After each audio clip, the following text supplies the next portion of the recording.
观之道为实者，大家好，我是你们的挚友小关，很高兴又和大家见面了。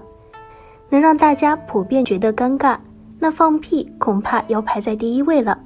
放屁其实并不可怕，可怕的是屁放个不停，而且声音大，气味还臭，这些分分钟能让一个正人君子社会性死亡。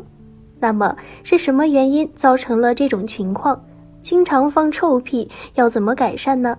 我们要如何优雅的放屁呢？那在今天的节目中，小关就一次性为大家解答。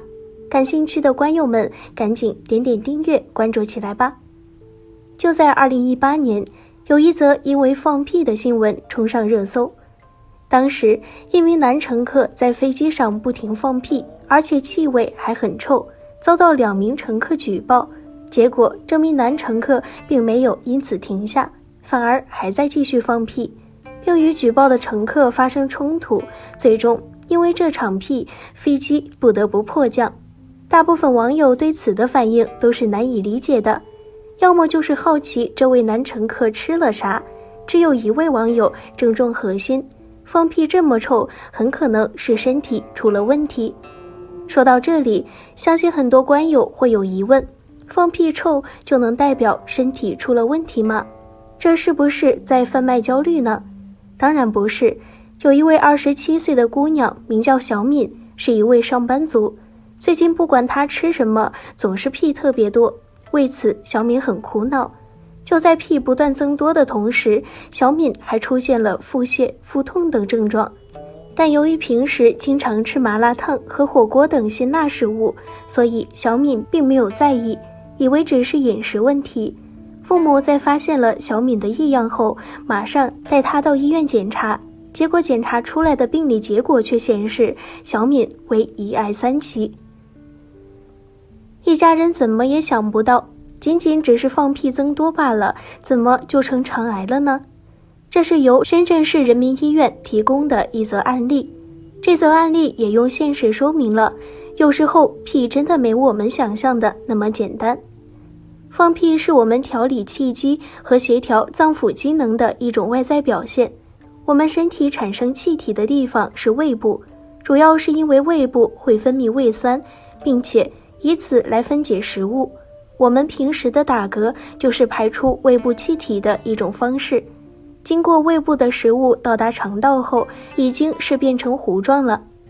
糊状的食物在肠道中，就需要肠道里面的一些微生物来对这些糊状的食物进行进一步的分解。在这个分解的过程中，是会产生甲烷的，紧接着甲烷就会跟随着身体的排泄物继续下行，然后通过放屁的形式排出，所以屁闻起来也是臭臭的。另外，消化道产生的气体又分为以下几个方面的问题。一、饮食问题。频繁放屁可能是因为吃了太多的容易产气的食物，如豆制品、肉类、蛋类等。这些食物在我们身体中代谢的过程中是很容易产生特别多的气体，进而就容易导致放屁的次数增多。尤其是一些豆制品，当人体缺乏必要的酶来使这些食物消化完全，所以也容易导致放屁的次数增多。还有就是吃东西太快，暴饮暴食。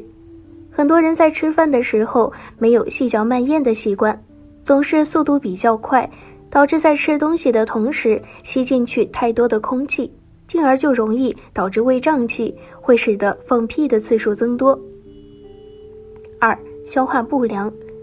当体内的消化分泌液减少时，食物在体内没有多余的消化分泌液来分解它，就容易导致消化不良，引起肚子的不舒服，进而就会导致身体内的气体增多，所以会通过放屁的形式排出体外，那自然放屁的次数就会增多。此时我们在平时的生活中就要及时改善自己的饮食习惯，吃一点助消化的食物来改善这种情况。3、肠胃出现异常。放屁和肠胃有很大的关系，若是频繁放屁，可能是肠胃出现了问题。当我们吃进去的东西不消化，以及存在一些不良的生活习惯时，就容易导致放屁增多，还有一些肠胃出现疾病，伴随着腹痛、腹胀等情况，有的时候可能还会听到明显的肠鸣声，这些说明我们的肠胃已经出现了问题。所以放屁的次数增多，需要及时的去调理，以免病症加重，不利于身体健康。4. 便秘。便秘应该是很多人都会遇到的。便秘的发生是因为粪便在肠道中不能够被及时的排出体外，就会导致细菌不断的滋生，进而就容易产生一些气体，然后通过身体排出，就会形成屁，而且次数还会增多，需要多加注意。正常情况下，我们的屁包含了氮气、二氧化碳、氧、氢、甲烷，大肠里还有氨、硫化氢、吲哚和粪臭素等。但是有些味道的屁我们要特别引起注意，比如1. 奇臭无比的屁。这种屁一般就是硫化氢，放这种屁的人在这之前基本上都使用了肉类、蛋奶和油炸食品、大蒜、洋葱等，但在没有特殊原因的情况下，却经常放出很臭的屁，那么很有可能是肠道出了问题，需要警惕肠道炎症或者胃肠功能障碍的可能。腥臭味的屁，如果屁是腥臭味的，那很可能是消化道出血后，血液滞留在胃肠道中，胃酸和肠道细菌又把血液分解了，这个时候屁就会有一股腥臭味。另外，如果肠道中有了恶性肿瘤后，里面的癌组织就会糜烂，并且剥落和出血，在遇到细菌的分解发酵后，屁也会呈现出一股腥臭味。所以当放屁呈现出腥臭味，并且时间持续超过2周以上，需要警惕肠癌、肠道糜烂、肠坏死等可能。2. 臭鸡蛋味的屁。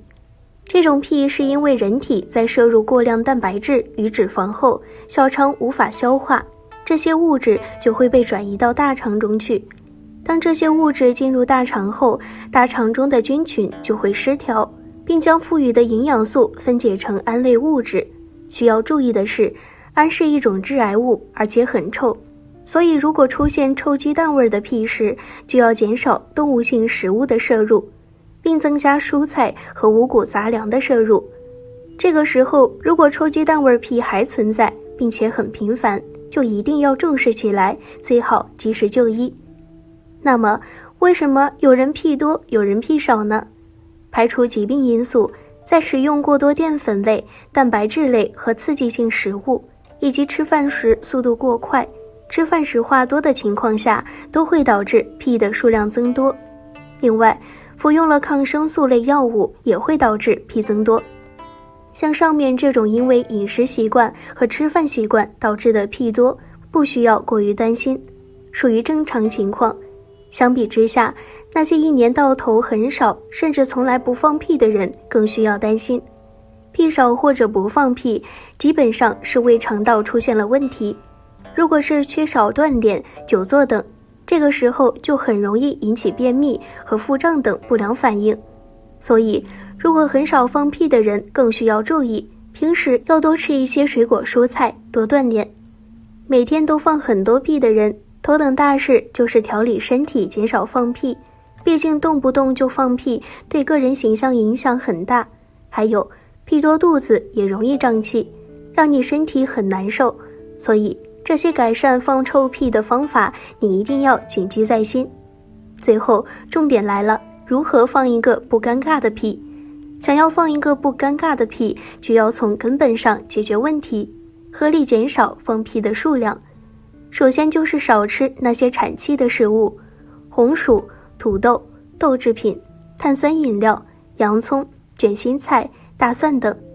其次就是吃饭时不要说太多话，细嚼慢咽。其次就是减少屁的音量，毕竟在公共场合放一个大响屁确实很尴尬。如何减少屁的音量，想必大家都有经验。调整姿势，用括约肌和臀大肌造成阻力，尽量让屁慢慢的排出。最后，屁的来临可能是暗示你要上厕所了。放屁虽然是一件尴尬的事，但无论如何都不要尝试去憋屁，因为当时那些本应该以最原始的方式排放出来的屁被憋回去后，就会增加我们的身体负担，甚至还会造成机体慢性中毒。放屁是人类的一种正常的生理行为，下次遇到有人放屁，请你千万不要投去异样的眼神，毕竟天道好轮回，说不定哪天你也要在公共场合放屁呢。好了，那今天的节目就到这里，我们下期节目再见吧。